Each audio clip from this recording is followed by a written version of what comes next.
नमस्ते दोस्तों, एक बार फिर आपका स्वागत है इस खास ऑडियो बुक समरी में। क्या आपने कभी सोचा है कि कुछ लोग इतनी आसानी से सफलता की सीढ़ियां कैसे चढ़ जाते हैं, जबकि कुछ कितनी भी मेहनत कर लें वहीं के वहीं रह जाते हैं। क्या आपको भी लगता है कि आपकी क्षमता के बावजूद आपको वो पहचान और सम्मान नहीं मिल रहा जिसके आप हकदार हैं? ये सवाल सिर्फ आपके नहीं है, बल्कि हम में से हर उस शख्स के हैं जो अपनी जिंदगी में कुछ बड़ा करना चाहता है।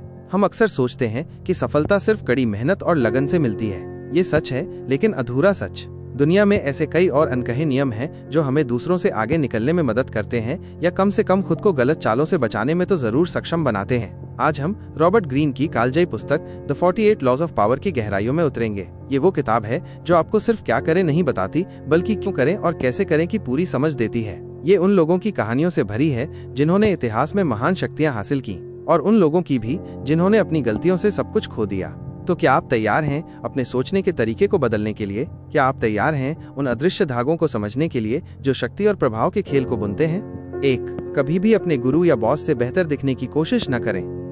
Law 1, never outshine the master. दोस्तों, ये नियम सुनने में थोड़ा अजीब लगता है ना? हमें तो सिखाया जाता है कि अपना सर्वश्रेष्ठ प्रदर्शन करें, आगे बढ़ें। लेकिन सोचिए, अगर आप अपने बॉस या गुरु से ज्यादा चमकने लगें तो उन्हें कैसा महसूस होगा? असुरक्षा का भाव, ईर्ष्या, और अंततः ये आपके लिए खतरनाक हो सकता है।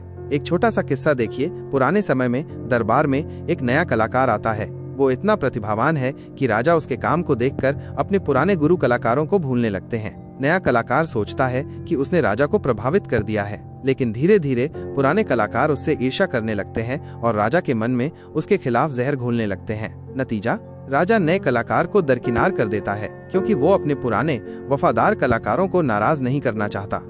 आज के समय में मान लीजिए आप एक युवा प्रोफेशनल हैं और आपकी टीम के लीडर ने आपको एक प्रोजेक्ट पर काम करने का मौका दिया है। आप अपनी सारी क्रिएटिविटी लगा देते हैं और आपका काम इतना शानदार है कि सारे डिपार्टमेंट में आपकी तारीफ होने लगती है। लेकिन अगर ये तारीफ आपके लीडर की तारीफ को ओवरशैडोड कर दे तो हो सकता है कि उन्हें अच्छा न लगे। उन्हें लगेगा कि आपने उनकी जगह लेने की कोशिश की। क्या करें? अपनी प्रतिभा दिखाएं, लेकिन ऐसा दिखाएं कि उसका श्रेय आपके गुरु या लीडर को भी जाए। उनके फैसलों को सही साबित करें, उनके विजन को साकार करें। उन्हें महसूस कराएं कि उनकी वजह से ही आप चमक रहे हैं। सोचिए, क्या आप अपनी प्रतिभा का प्रदर्शन करते समय दूसरों को असहज तो नहीं कर देते? 2. दोस्तों पर कभी ज्यादा भरोसा न करें, दुश्मनों का इस्तेमाल करना सीखें। Law 2, never put too much trust in friends, learn how to use enemies. ये नियम शायद सबसे कठोर लगता है, पर इसमें गहरी सच्चाई है। दोस्त अक्सर आपसे ईर्ष्या कर सकते हैं क्योंकि वो आपको अपने बराबर या कमजोर देखना पसंद करते हैं। वहीं दुश्मन को जीतने के लिए आप पर भरोसा करना पड़ सकता है। इतिहास से उदाहरण, चाणक्य ने चंद्रगुप्त मौर्य को सम्राट बनाने के लिए कई लोगों से दोस्ती की, लेकिन उन्होंने हमेशा अपनी आंखें खुली रखीं। वहीं कई बार उन्होंने अपने राजनीतिक दुश्मनों का भी इस्तेमाल किया, उनकी कमजोरियों को जानकर उन्हें अपने फायदे के लिए मोड़ा। दुश्मनों से आपको सीखने को मिलता है कि आप कहाँ कमजोर पड़ सकते हैं, जबकि दोस्त अक्सर आपकी कमजोरियों को अनदेखा कर देते हैं। आपकी जिंदगी में कल्पना कीजिए, आपका एक बहुत करीबी दोस्त है जिसके साथ आपने कई बिजनेस प्लान डिस्कस किए। एक दिन आप एक शानदार आइडिया पर काम शुरू करते हैं। हो सकता है आपका दोस्त अनजाने में ही सही आपसे ईर्ष्या करने लगे, या आपके आइडिया को चुराकर खुद आगे बढ़ने की कोशिश करे। वहीं आपका कोई प्रतियोगी, जिसे आप अपना दुश्मन मानते हैं, वो आपकी कमजोरियों पर नजर रखेगा। अगर आप उसकी रणनीति को समझ लें तो आप अपनी कमजोरियों को ताकत में बदल सकते हैं। क्या आप अपने आसपास के लोगों को सिर्फ दोस्त या दुश्मन के चश्मे से देखते हैं, या उनके व्यवहार के पीछे की गहरी प्रेरणा को समझने की कोशिश करते हैं? 3. अपने इरादों को छिपा कर रखें। Law 3, conceal your intentions. अगर लोग आपके असली इरादे नहीं जानते तो वे आपके खिलाफ कोई चाल नहीं चल सकते। रहस्यमय रहना आपको एक अनूठी शक्ति देता है। उदाहरण, जब महात्मा गांधी ने भारत को आजादी दिलाने के लिए अहिंसा का मार्ग चुना तो शुरुआत में ब्रिटिश सरकार उनके असली इरादों को पूरी तरह समझ नहीं पाई। उन्हें लगा कि ये एक छोटी मोटी विरोध प्रदर्शन है, लेकिन गांधी जी के इरादे बहुत बड़े और गहरे थे, और उन्होंने अपने हर कदम को सोच समझकर उठाया, जिससे विरोधी भ्रमित रहे। आज की दुनिया में मान लीजिए आप किसी कंपनी में एक नई पोजीशन हासिल करना चाहते हैं। अगर आप शुरू में ही अपने इरादे सबको बता देंगे तो बाकी लोग आपसे प्रतिस्पर्धा करने लगेंगे या आपको रोकने की कोशिश कर सकते हैं। लेकिन अगर आप चुपचाप अपनी क्षमताओं पर काम करते रहें, सही लोगों से नेटवर्क बनाते रहें और सही समय का इंतजार करें, तो जब आप अपना पत्ता खोलेंगे तब तक बहुत देर हो चुकी होगी उन्हें रोकने के लिए। क्या आप भी अपनी हर योजना और इरादा दूसरों के सामने खोल देते हैं? 4. जरूरत से कम बोलें। Law 4, always say less than necessary. जो व्यक्ति कम बोलता है उसे ज्यादा समझदार और शक्तिशाली माना जाता है, जितनी कम जानकारी आप देते हैं उतनी ही कम गलतियां करने की संभावना होती है। उदाहरण, हमारे देश में कई ऐसे बड़े राजनेता और बिजनेस लीडर्स हैं जो बहुत कम बोलते हैं, लेकिन जब बोलते हैं तो उनकी बात का वजन होता है। रतन टाटा या डॉक्टर APJ अब्दुल कलाम जैसे व्यक्ति कम बोलते थे, पर उनके हर शब्द में गहराई और दूरदर्शिता होती थी। अपने जीवन में सोचिए, किसी मीटिंग में आप बहुत ज्यादा बोलते हैं, हर बात पर अपनी राय देते हैं। हो सकता है आप ज्ञानी हो, लेकिन ज्यादा बोलने से आप कुछ ऐसा कह सकते हैं जो बाद में आपके खिलाफ जाए। वहीं अगर आप ध्यान से सुनते हैं, जरूरत पड़ने पर ही बोलते हैं, तो आपके शब्द ज्यादा प्रभावशाली होते हैं। लोग आपकी बात को ध्यान से सुनते हैं क्योंकि उन्हें पता होता है कि आप हर बात पर नहीं बोलते। क्या आप भी बेवजह ज्यादा बोलने की आदत रखते हैं या अपने शब्दों को तोल मोल कर बोलते हैं? 5. अपनी प्रतिष्ठा की हर कीमत पर रक्षा करें। Law 5, so much depends on reputation, guard it with your life। आपकी प्रतिष्ठा आपकी शक्ति का आधार है। एक अच्छी प्रतिष्ठा आपको बिना किसी प्रयास के दूसरों पर प्रभाव डालने में मदद करती है। उदाहरण, महेंद्र सिंह धोनी की कैप्टन कूल की प्रतिष्ठा ने उन्हें दबाव में भी शांत और प्रभावी निर्णय लेने में मदद की। जब लोग जानते हैं कि आप भरोसेमंद हैं, ईमानदार हैं या बेहद चतुर हैं, तो वे उसी हिसाब से आपके साथ व्यवहार करते हैं। आपके लिए, अगर आप एक व्यापारी हैं और आपकी बाजार में ये प्रतिष्ठा है कि आप हमेशा अपने वादे पूरे करते हैं, तो लोग आप पर आंख बंद करके भरोसा करेंगे। वहीं अगर आपकी प्रतिष्ठा खराब है तो कोई आप पर विश्वास नहीं करेगा, चाहे आप कितने भी सही हों। एक छोटी सी गलती भी आपकी सालों की बनी बनाई प्रतिष्ठा को धूमिल कर सकती है। क्या आप अपनी प्रतिष्ठा को सिर्फ एक धारणा मानते हैं या उसे अपनी सबसे बड़ी संपत्ति के रूप में देखते हैं? 6. हर कीमत पर ध्यान आकर्षित करें। Law 6, court attention at all cost. इस दुनिया में गुमनामी से बुरा कुछ नहीं है। अगर आप चाहते हैं कि लोग आपको महत्व दें, तो आपको अपनी उपस्थिति दर्ज करानी होगी। उदाहरण, इलोन मस्क को ही देख लीजिए। वो लगातार कुछ ऐसा करते रहते हैं जो खबरों में बना रहता है, चाहे वो विवादित हो या क्रांतिकारी। इससे उनकी और उनकी कंपनियों की तरफ लगातार ध्यान बना रहता है। शाहरुख खान भी दशकों से दर्शकों का ध्यान अपनी तरफ खींचने में माहिर रहे हैं।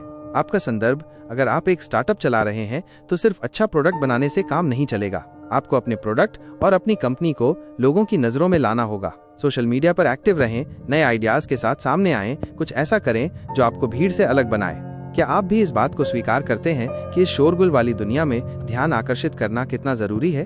7.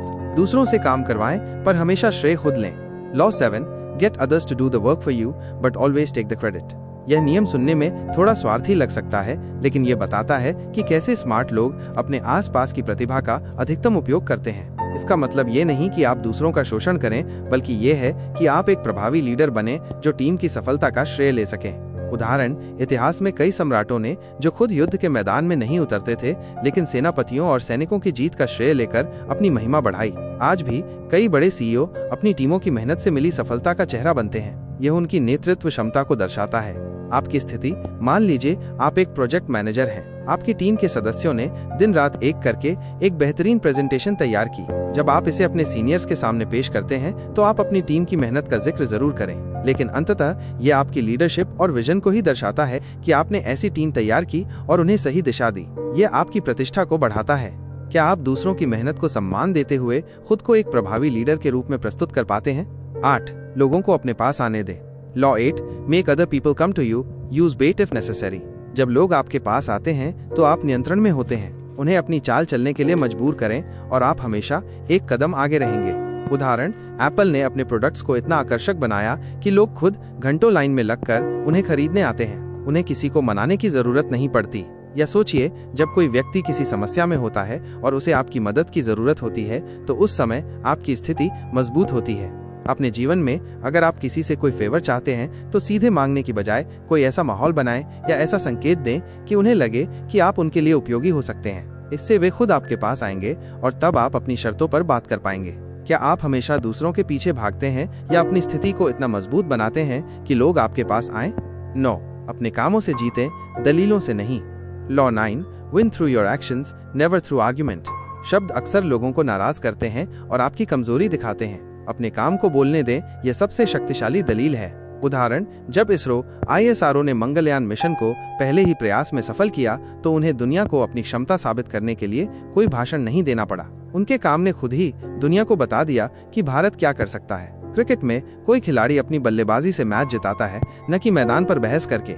आपकी दुनिया में मान लीजिए आप किसी ऐसे प्रोजेक्ट पर काम कर रहे हैं जिसमें आपके सहकर्मी आपकी क्षमता पर सवाल उठा रहे हैं। उनके साथ बहस करने से बेहतर है कि आप अपने काम पर ध्यान दें और उस प्रोजेक्ट को सफलतापूर्वक पूरा करें। जब परिणाम सामने होंगे तो आपकी जीत खुद ब खुद दिख जाएगी और किसी बहस की जरूरत नहीं पड़ेगी। क्या आप अपनी ऊर्जा बेवजह की बहसों में लगाते हैं या अपने काम से खुद को साबित करने में विश्वास रखते हैं? 10. दुर्भाग्यपूर्ण और नाखुश लोगों से बचें। Law 10. Infection, avoid the unhappy and unlucky. नकारात्मकता संक्रामक होती है। जो लोग हमेशा शिकायत करते हैं या जिनके साथ बुरा होता है वे आपकी ऊर्जा को भी खींच लेते हैं। ऐसे लोगों से दूर रहें। उदाहरण, आपने देखा होगा कि कुछ लोग हमेशा नकारात्मक बातें ही करते हैं या उनके साथ कुछ न कुछ बुरा ही होता रहता है। अगर आप उनके साथ ज्यादा समय बिताएंगे तो आप भी धीरे धीरे नकारात्मक महसूस करने लगेंगे। वहीं सकारात्मक और मेहनती लोगों की संगति आपको आगे बढ़ने में मदद करती है। आपकी जिंदगी में अपने आसपास के लोगों का चुनाव ध्यान से करें। अगर आपके कुछ दोस्त या रिश्तेदार लगातार शिकायत करते हैं और कभी कोई समाधान नहीं ढूंढते तो उनसे एक स्वस्थ दूरी बनाए रखें। ऐसे लोगों के साथ रहें जो आपको प्रेरित करें, न कि आपको निराश करें। क्या आप अपनी ऊर्जा को नकारात्मकता में बर्बाद करते हैं या सकारात्मक और प्रेरक लोगों की तलाश करते हैं? 11. लोगों को अपने पर निर्भर करना सिखाएं। Law 11. Learn to keep people dependent on you. अगर लोग आप पर निर्भर करते हैं तो आपकी शक्ति बनी रहेगी। अपनी सेवाओं या ज्ञान को इतना अनमोल बनाएं कि लोग आपके बिना काम न कर सकें। उदाहरण, एक अनुभवी डॉक्टर जिसकी विशेषज्ञता पर मरीजों को पूरा भरोसा होता है वो हमेशा सम्मान पाता है। या एक ऐसा सॉफ्टवेयर इंजीनियर जिसे कंपनी के सबसे जटिल सिस्टम की पूरी जानकारी है वो कंपनी के लिए बहुत महत्वपूर्ण होता है। आपके करियर में अपने आप में ऐसी स्किल्स डेवलप करें जो दूसरों के पास न हो या जिनके लिए आप सबसे अच्छे हों। जब आपकी विशेषज्ञता दूसरों के लिए जरूरी हो जाएगी तो आप अपरिहार्य बन जाएंगे। लेकिन ध्यान रहे, ये निर्भरता स्वस्थ होनी चाहिए, न कि किसी का शोषण। क्या आप अपनी क्षमताओं को इतना विशेष बना रहे हैं कि लोग आप पर निर्भर महसूस करें? 12. चुनिंदा ईमानदारी और उदारता का उपयोग करें। Law 12. Use selective honesty and generosity to disarm your victim. एक छोटा सा ईमानदार और उदार कदम दर्जनों बेईमान चालों को छिपा सकता है। ये लोगों के गार्ड को नीचे कर देता है और फिर आप उन्हें आसानी से प्रभावित कर सकते हैं। उदाहरण, एक व्यापारी जो आमतौर पर बहुत सख्त डील करता है अगर कभी किसी जरूरतमंद की मदद कर दे या किसी को अप्रत्याशित छूट दे दे तो लोग उसे दिलदार समझने लगते हैं और भविष्य में उस पर आसानी से भरोसा कर लेते हैं। अपने रिश्तों में कभी कभी जानबूझकर थोड़ी ज्यादा ईमानदारी दिखाएं या छोटी सी उदारता बरतें। यह सामने वाले को लगेगा कि आप बहुत अच्छे व्यक्ति हैं और वे आपके प्रति अधिक खुले हो जाएंगे। इससे भविष्य में आपके लिए उन्हें प्रभावित करना आसान हो जाएगा। क्या आप अपनी उदारता या ईमानदारी का उपयोग दूसरों का विश्वास जीतने के लिए करते हैं या बस उन्हें ऐसे ही खर्च करते हैं? 13. मदद मांगते समय लोगों के स्वार्थ पर अपील करें, उनकी दया या कृतज्ञता पर नहीं। Law 13. When asking for help, appeal to people's self-interest, never to their mercy or gratitude. लोग वही करते हैं जिसमें उनका अपना फायदा हो। जब आपको मदद की जरूरत हो तो ये न गिनाएं कि आपने उनके लिए क्या किया है, बल्कि ये बताएं कि आपकी मदद करने से उन्हें क्या फायदा होगा। उदाहरण, अगर आप किसी निवेशक से पैसे चाहते हैं तो ये न कहें कि आप कितने गरीब हैं या आपका आइडिया कितना महान है। उन्हें बताएं कि उनका निवेश कैसे कई गुना बढ़ सकता है और उन्हें क्या लाभ होगा। जब आप किसी कर्मचारी से ज्यादा मेहनत करने को कहते हैं तो उन्हें बताएं कि इससे उन्हें कैसे प्रमोशन मिल सकता है या नई स्किल सीखने को मिलेंगी। आपके जीवन में अगर आपको अपने दोस्त से लिफ्ट चाहिए तो ये न कहें यार मुझे बहुत जरूरत है, बल्कि कहें अगर तुम मुझे लिफ्ट दे दो तो मैं तुम्हें रास्ते में उस नए रेस्टोरेंट के बारे में बता सकता हूँ जो तुमने कहा था कि ट्राई करना चाहते हो। क्या आप दूसरों से मदद मांगते समय उनकी भावनाओं पर निर्भर रहते हैं या उनके स्वार्थ को समझते हैं और उसे अपने पक्ष में उपयोग करते हैं? निष्कर्ष, तो दोस्तों, द 48 लॉज ऑफ पावर सिर्फ एक किताब नहीं है, ये इंसानी स्वभाव और शक्ति के खेल का एक गहरा विश्लेषण है। ये नियम आपको किसी को नुकसान पहुंचाना नहीं सिखाते, बल्कि आपको अपनी रक्षा करना और इस जटिल दुनिया में अपने लिए जगह बनाना सिखाते हैं। ये आपको सिखाते हैं कि कैसे आप अपनी पूरी क्षमता का इस्तेमाल करके अपने लक्ष्य प्राप्त कर सकते हैं और कैसे आप उन अदृश्य ताकतों को पहचान सकते हैं जो लोगों के व्यवहार को नियंत्रित करती हैं। ये किताब शायद हर किसी के लिए नहीं है, लेकिन जो इसे खुले दिमाग से पढ़ते हैं उन्हें ये जीवन की एक नई समझ देती है। ये आपको दूसरों के दांव पेच को समझने में मदद करती है और आपको अपनी चालें चलने के लिए भी प्रेरित करती है, ताकि आप इस शक्ति के खेल में सिर्फ प्यादा न बने बल्कि एक खिलाड़ी बन सकें। अगर आपको आज की इस विस्तारित समरी से कुछ नया सीखने को मिला हो, आपकी सोच को एक नई दिशा मिली हो, तो इस ऑडियो बुक को लाइक करना, दोस्तों के साथ शेयर करना और हमारे चैनल को सब्सक्राइब करना न भूलें, ताकि हम ऐसी और भी गहन और विचारोत्तेजक समरीज आप तक लाते रहें। और हाँ, अगली बार हम एक ऐसी किताब के बारे में बात करेंगे जो आपको बताएगी कि कैसे आप अपनी भावनाओं पर नियंत्रण पाकर किसी भी परिस्थिति में शांत और प्रभावी रह सकते हैं। जी हाँ, the obstacle is the way का प्रेरणादायक सफर शुरू करेंगे। तब तक के लिए जागरूक रहिए, सशक्त रहिए और अपने मार्ग पर आगे बढ़ते